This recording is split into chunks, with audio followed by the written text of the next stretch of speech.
யோபு வந்து எல்லாத்தையும் அவர் சம்பாதி எப்படி சம்பாதித்தார் அப்படி சொல்லிட்டு பைபிளில் சொல்லப்படவில்லை. ஆனால் ஆண்டவர் அவனுக்கு ஒரு சர்டிபிகேட் கொடுக்கிறார், உத்தமனும். அப்போ யோபு வந்து சம்பாதித்தல எப்படி சம்பாதிக்கல தெரியுமா? யாரையும் ஏமாத்தி பொய் சொல்லி என்ன செய்யல, சம்பாதிக்கல. இவ்வளோ பெரிய ஐஸ்வர்யவான் உத்தமமா இருந்து சம்பாதிக்கும். சொல்லுவாங்க இந்த காலத்துல 4 பொய் சொல்லாம நிக்க முடியாது, வாழ முடியாதுன்னு சொல்லுவாங்க. அப்படி இல்லை, பைபிள் தெளிவா காண்பிக்கிறது. ஆனால் உத்தமனுக்கு யார் துணை தெரியுமா? கர்த்தர் துணை. துன்மார்க்கனுடைய செல்வ பெருக்கை பார்க்கலும் நீதிமானுடைய கொஞ்சம் நல்லது. அதனால வாழ்றதுக்கு 4 பேரை ஏமாற்றணும், பொய் சொல்லணும் அப்படிலாம் கிடையாது. கர்த்தருடைய ஆசீர்வாதம் எதை தரும் தெரியுமா? ஐஸ்வர்யத்தை தரும். அதனோடு எதை கூட்ட மாட்டார் தெரியுமா? வேதனையை கூட்டவே மாட்டார். யோபு வாழ்க்கையில் நீங்க கவனிச்சீங்கன்னா, யோபு எந்த அளவுக்கு அவர் ரொம்ப ஞானமா எவ்வளவு உணர்வுள்ளவனா இருப்பா பாருங்க. யோபுனுடைய பிள்ளைங்க எல்லாம் விருந்து கொண்டாடும் போது யோபு என்ன நினைப்பார்னா, ஒருவேளை பிள்ளைங்க தப்பு பண்ணியிருப்பாங்களோ, அதனால தப்பு பண்ணாங்களா இல்லையாங்கிறது அங்கே சொல்லப்படலை. ஆனால் ஏன்னா விருந்து ரொம்ப மகிழ்ச்சியாக இருக்கிற இடத்துல, ஏன்னா யோபு நாட்களில் பிரமாணங்கள்லாம் ஒன்றும் கிடையாது. பிரமாணங்கள் மோசே காலத்தில் தான் கொடுக்கப்பட்டது. யோபு வந்து பைபிளில் வந்து முதல் எழுதின புத்தகமே யோபு புத்தகம்னு சொல்லுவாங்க. அப்படிதான் நிறைய ஸ்காலர்ஸ் சொல்கிறாங்க. அந்த காலத்தில் முந்தைய வாழ்ந்தவர். அப்போ அந்த பிரமாணம்லாம் கொடுக்கப்படலை. அதனால சகோதரர்கள் சகோதரிகள் சேரும்போது என்ன வேணாலும் அங்கே நடக்கலாம். அதனால யோபு பாருங்க, அப்போ அவங்க ஒருவேளை தப்பு பண்ணியிருந்தா அதனால பலி செலுத்துவார். இப்படி தன்னையும் தன் குடும்பத்தையும் எல்லாவற்றையும் காக்கிறதுக்காக ஆண்டவர் சமூகத்தில் நித்தம் தன்னை விட்டு கொடுத்து வாழ்ந்தவர். அப்படிப்பட்ட வாழ்க்கையில ஒரு பெரிய புயல் வீசினது. அது சாதாரண புயல் அல்ல. ஆமென். எல்லாமே இழந்து போகிறான். ஒவ்வொரு திசையிலும், அதாவது 4 திசையிலும் அவனுடைய சம்பாத்தியங்கள் இருக்கிறது. 4 திசையிலும் அழிவு. ஒவ்வொரு திசையிலிருந்து ஒவ்வொருவன் புறப்பட்டு வருகிறான். எதுக்கு தெரியுமா? ஒரு துர்ச்செய்தியை சொல்வதற்காக. நான் ஒருத்தன் மட்டும் தப்பி இருக்கிறேன். ஐயா, இப்படி இருக்கும்போது கல்தையர் வந்தாங்க, எல்லாம் போச்சு. சபையர் வந்தாங்க, எல்லாம் போச்சு. திடீரென்று ஒரு காட்டு வீசினது, எல்லாம் போச்சு. எல்லாம் அக்கினி விழுந்துச்சு, எல்லாம் போச்சு. எல்லாமே இழந்து போகிறான். இழந்து போகும்போது அவன் போய் உட்கார்ந்து சொல்றான், கர்த்தர் கொடுத்தார், கர்த்தர் அழித்தார்னு சொல்லல. ஆக்சுவல் அவனுக்கு எல்லாமே என்னாச்சு தெரியுமா? அழிந்து போச்சு. அப்போ அவன் என்ன சொல்லியிருக்கணும் தெரியுமா? அவன் அழித்தார்னு சொல்லியிருந்தான் வைங்களேன், யோபு அங்கேயே அழிஞ்சிருப்பான். எப்படி தெரியுமா? வலியில, வேதனையில். அவன் வாயில என்ன வார்த்தை வரல தெரியுமா? அழித்தார்னு சொல்லல, எடுத்தார்னு சொல்றான். நான் தளரக்கூடாதுன்னா, ஆமாம், இந்த இடத்துல நான் பார்க்க வேண்டிய விதம் இருக்கிறது. இதை நான் எப்படி பார்க்கணும் தெரியுமா? அவன் என்ன சொல்றான்? கர்த்தர் எடுத்தார் அப்படிங்கிறான். அழித்ததுக்கும் எடுத்ததுக்கும் என்ன வித்தியாசம்? அதாவது கர்த்தர் கொடுத்தார், என் கையில வந்துச்சு. கர்த்தர் எடுத்தார், இப்ப அது யார் கையில இருக்கப்போ? என் கையில இருந்தா சேஃபா, கர்த்தர் கையில இருந்தா சேஃபா? யோபு எப்படி பார்க்கிறார் பாத்தீங்களா? கர்த்தர் கொடுத்தார், கர்த்தர் எடுத்தார். அப்ப இது யார் கையில இருக்கு? கர்த்தர் கையில். கர்த்தர் எடுத்தார் சொல்லியாச்சு. 2வது அதிகாரத்தில் திருப்பியும் சாத்தான் வந்து தேவ சந்நிதியில் நிற்கிறான். நீங்க நல்லா கவனிச்சீங்கன்னா தெரியும். தேவ சந்நிதியில் சில, அதாவது இந்த எப்படி தான் ஆண்டவர் சாத்தான் அலோவ் பண்ணார்னே தெரியல. ஆனாலும் எங்க இருந்து வர அப்படின்னு கேட்கிறார். அது பூமியெல்லாம் சுத்தி பார்த்து உலாவி வருகிறேன். என் பிள்ளைய பார்த்தியா அப்படின்னு கேட்கிறாரு. என் தாசனாகிய இப்போ நம்ம ஃபேமிலியில் யாராவது ஃபாரினில் இருக்காங்கன்னு வைங்களேன், அங்கேருந்து ஒருத்தங்க வராங்க. பிரதர் எங்கேருந்து வரீங்க? நான் இப்போ இங்கேருந்து வரேன். அங்கேயே வரீங்க, இவங்களை தெரியுமா? அங்கே தான் என் பையன் பார்த்தியா, யோபு பார்த்தியா, உத்தமனும் சன்மார்க்கனும் தேவனுக்கு பயப்பட்டுச்சு. அதாவது நம்மளை பற்றி நல்லது கேட்டால் யாருக்கு பிடிக்காது தெரியுமா? சாத்தானுக்கு பிடிக்காது. ஒருத்தங்களை பற்றி நல்லது கேட்டாலே நமக்கு பிடிக்கலைன்னா நமக்குள்ள எந்த ஆவி இருக்குது தெரியுமா? நான் சொல்லலை, நீங்களே சொல்லிக்கோங்க. ஆமென். ஹல்லேலூயா. ஒருத்தங்களை பற்றி நல்லது ஒருத்தங்க புகழும் போது, ஆமென். பொதுவாக ஆண்களை பற்றி கூட அந்த அளவுக்கு இல்லை, ஆனால் ஸ்திரீகளை பற்றி சொல்லுவாங்க. இன்னொரு ஸ்திரீயை புகழ்றதே அவங்களுக்கு பிடிக்காது. உங்களை பார்த்தா அப்படி தெரியல, அப்படி சொன்னால் தான் நான் போக முடியும். ஆமென். அதாவது யோபு மேல கவனம் வச்சாயன்னு மட்டும் கேட்கல ஆண்டவர். உத்தமனும் சன்மார்க்கனும் தேவனுக்கு பயந்து பொல்லாப்பு விலக சொல்லும் போது ஒருத்தனுக்கு இருக்க முடியல.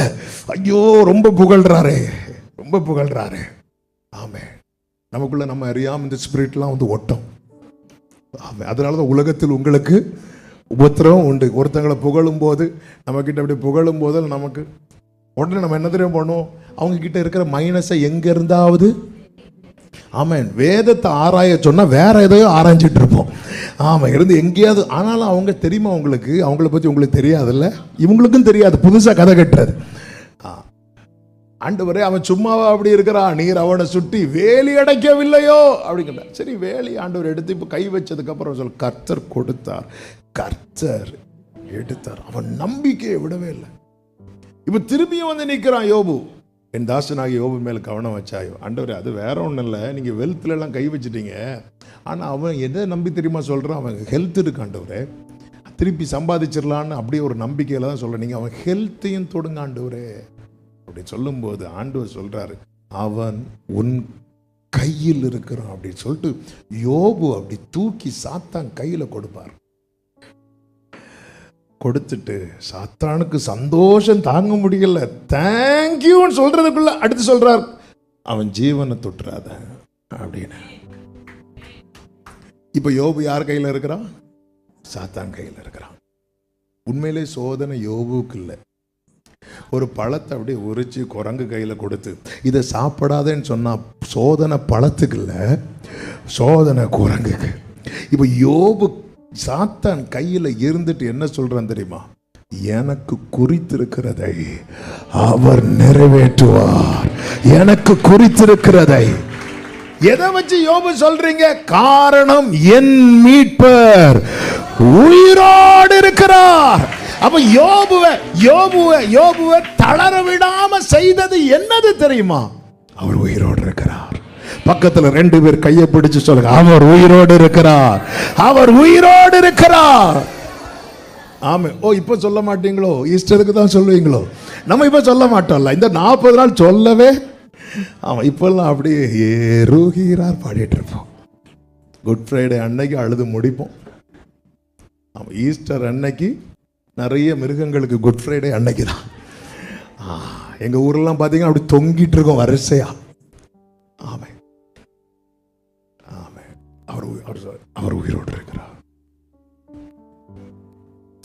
ஒரு பக்கம் தளர்றாரு, ஏன்னா தளர பண்றதுக்குன்னே 4 பேர் ஆட்டோல வரான். யாரு தெரியுமா, யோபு அது வரைக்கும் வாயை திறந்து ஒண்ணுமே பேசல. இவன் மனைவி வேற சொல்றாங்க, தேவனை தூஷித்து ஜீவனை விடுங்கன்னு. இவர் சும்மா பேசாம இரு. ஆமே, நம்மளை பேச வைக்கிறதுக்குன்னு, நம்மளை தளர பண்றதுக்குன்னு. இதான் சாத்தா, அவனால தாங்க முடியல. பாத்தீங்களா, ஒரு நீங்க எல்லா உடையவர்களா இருக்கணும்னு இல்லைங்க, நீங்க உயிரோடு இருக்கிறதே சாத்தானுக்கு கண்ணி. ஆமென், ஆமென். அதனாலதான் அவன் எனக்கு ஜீவனை தந்ததும் அல்லாமல் தைரியம். நீங்க கொஞ்சம் உங்க லைஃப் என்ன இருக்கு, இவ்வளவு போராடுறான் சத்ரு.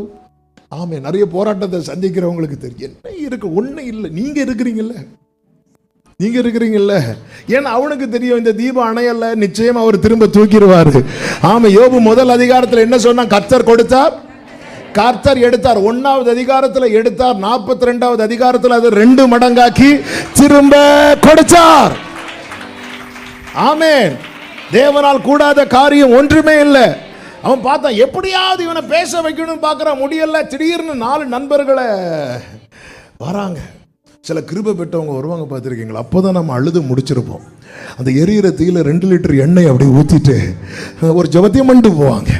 ஆமாம், வந்து அவங்க பேச ஆரம்பிக்கிறாங்க. யோபுவும் பேச ஆரம்பிச்சிட்டார். ஒரு பக்கம் அவர் பேசினாலும் இன்னொரு பக்கத்தில் சொல்றார், நான் போகும் வழி அவர் அறிவார். ஒரு பக்கம் சொல்றார், நான் அவர் எனக்கு உத்தரவு கொடுத்தாலும் நான் நம்பவே மாட்டேன் அப்படிங்கிறார். இன்னொரு பக்கம் சொல்றாரு, என்னை கொன்று போட்டாலும் நான் அவரை நம்புவேன். அதன் அர்த்தம் என்ன? ஒரு பக்கம் தளர்ந்து போனோம், ஆனா இன்னொரு பக்கம் தளர அவன் விடவில்லை. நம்மளை தூக்கி விட யாரும் வர மாட்டாங்க, நம்ம தான் இருக்கணும். அதனாலதான் நம்ம ஆரோக்கியமா இருந்த காலத்தில் அநேக வார்த்தைகளை கர்த்தர் நம் காதுகளில் கேட்க வைத்திருப்பார். ஹல்லேலூயா. நீங்க என்னதான் அந்த கோவிட்லாம் வந்துச்சு பாத்தீங்களாங்க? ஆமே, யாருக்கெல்லாம் கோவிட் வந்துச்சு? டெஸ்ட் எடுத்த எல்லாருக்கும் வந்துச்சு, டெஸ்ட் எடுக்காத எல்லாருக்குமே வரல, எல்லாருக்கும் தான் வந்துட்டு போச்சு. ஆமாம். பாருங்க, செகண்ட் வேவில் நான் மாட்டினேன். செகண்ட் வேவில் அப்போது எங்கள் வீட்டில் அப்போ தான் என் மூத்த பொண்ணு டேடின்னு வருவா, விட மாட்டாங்க உள்ள. ஆமாம். அதாவது அதுவரை தூக்கணும்னு தோணாது, ஆனால் அப்போ தான் நமக்கு எப்போ நமக்கு என்ன இதெல்லாம் சாப்பிடக்கூடாதுன்னு வைக்கிறாங்களோ அப்போ தான் நமக்கு சாப்பிடணும். இது அதுவரை என்ன அந்த டைமில் ஒரு சத்தியம் எல்லாருக்கும் தெரிஞ்சது என்ன தெரியுமா? ஆமாம், யாருமே வரமாட்டாங்க, யாருக்குமே முடியாது. இதான் உண்மை. அந்த டைமில் தான் தாவீதுக்கு யாருங்க சப்போர்ட்டிவாக இருந்தா? ஒரு நபர் இருந்தாங்களா? ஃபியூச்சரில் யோனத்தான் இருந்தான். கொஞ்ச டைமில். ஆனால் அந்த கொஞ்ச டைம் இருந்ததை கூட தாவீது மறக்கவே இல்லை. ஏன்னா அவன் லைஃப்பில் அவ்வளோ அடி வாங்கினவன். அவனுக்கு குடும்பம் உண்டு, அப்பா அம்மா உண்டு, பிரதர்ஸ் உண்டு, ஆனால் ஒரு சப்போர்ட் அவனுக்கு கிடையாது. அவனுக்கு எல்லாம் உண்டு, மனைவி உண்டு, மாமா உண்டு, எல்லாம் உண்டு, மக்கள் பிள்ளைங்க உண்டு, ஒரு சப்போர்ட் கிடையாது. ஒரே ஒரு ஃப்ரெண்டு கொஞ்ச நாள் இருந்தான். அதுக்கு நடுவுலையும் யார் ஈட்டே தூக்கி போட்டா? சவுல் ஈட்டே தூக்கி போட்டான். ஆனால் அந்த கொஞ்ச நாள் இருந்ததை கூட தாவீது மறக்காம யோனத்தான் நிமித்தம் யாருக்காவது. ஏன்னா அவன் லைஃப்பில் அந்த தனிமையை ரொம்ப உணர்ந்தவன். அந்த நேரத்துலலாம் அவன் தளரும் போது சொல்லுவான், என் ஆத்துமாவே நீ ஏன் கலங்குற? உங்களுக்கு சொல்றதுக்கு யாரில் தானே ஃபீல் பண்ணிட்டு இருக்கிறீங்க, ஏன் உங்களால சொல்ல முடியல? எத்தனை வார்த்தைகளை கேட்க வச்சிருப்பார், ஏன் உங்களால சொல்ல முடியல? யோபுக்கு யாருங்க கை தூக்கி விட்டா? 4 பேர் சுத்தி இருந்து அவனை டார்கெட் பண்ணி அடிச்சுட்டே இருக்கிறாங்க. அது நடுவில் சொல்றா, ஒரு பக்கம் சொல்றா நான் நம்ப மாட்டேன், அவர் எனக்கு உத்தரவு கொடுத்தால் நம்ப மாட்டேன்னு சொல்லிட்டு இன்னொரு பக்கம் சொல்றார், அவர் என்னை கொண்டு போட்டாலும் நான் அவரை தான் நம்புவேன். ஒரு பக்கம் சொல்றார், நான் காணாதபடி ஒளித்திருக்கிறான்னு சொல்லிட்டு அடுத்து சொல்றார், நான் போகும் வழி அவர் அறிவார், அவர் என்னை சோதித்த பின் நான் பொன்னாக விளங்குவேன் அப்படிங்கிறார். ஆமே.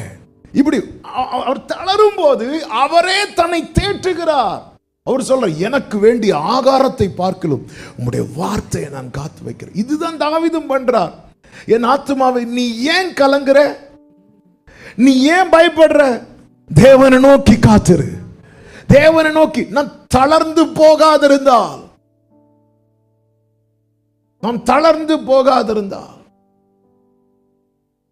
ஆண்டவர் இதை ரொம்ப நோட் பண்ணுவாருங்க, ரொம்ப நோட் பண்ணுவார். நம்முடைய சிறுமையில, நம்முடைய கஷ்டத்துல, நம்முடைய நெருக்கத்துல நம்ம ஆண்டவர் பேரில் இருக்கிற நம்பிக்கையை எப்படி வெளிப்படுத்துறோம்னு ரொம்ப நோட் பண்ணுவார். அதனாலதான் 7 சபைகளுக்கு சொல்லும் போது பிலதெல்பியா சபைக்கு என்ன சொல்லுவார் தெரியுமா? உனக்கு கொஞ்சம் பலன் இருந்தோம், உனக்கு கொஞ்சம் தான் பலன். ஆனா அப்படி இருக்கும்போது நீ என் நாமத்தை மறுதலிக்காம இருந்த பாத்தியா? நான் திறந்த வாசலை உனக்கு முன்பாக வைத்திருக்கிறேன், ஒருவனும் அதை பூட்ட மாட்டான். அடுத்து என்ன சொல்லுவார் தெரியுமா? நான் உன்மேல் அன்பா இருக்கிறதை அறிந்து கொள்ளும்படி. அதாவது நீ என்ன நேசிக்கிறவன் 4 பேருக்கு காட்டிட்ட பாரு. நானும் உன்னை நேசிக்கிறவர் என்பது உனக்கு தெரியும், ஆனா உன்னை சுத்திலும் இருக்கிறவர்களுக்கு தெரியும்படிக்கு இதோ நான் திறந்த வாசலை உனக்கு முன்பாக வைக்கிறேன்.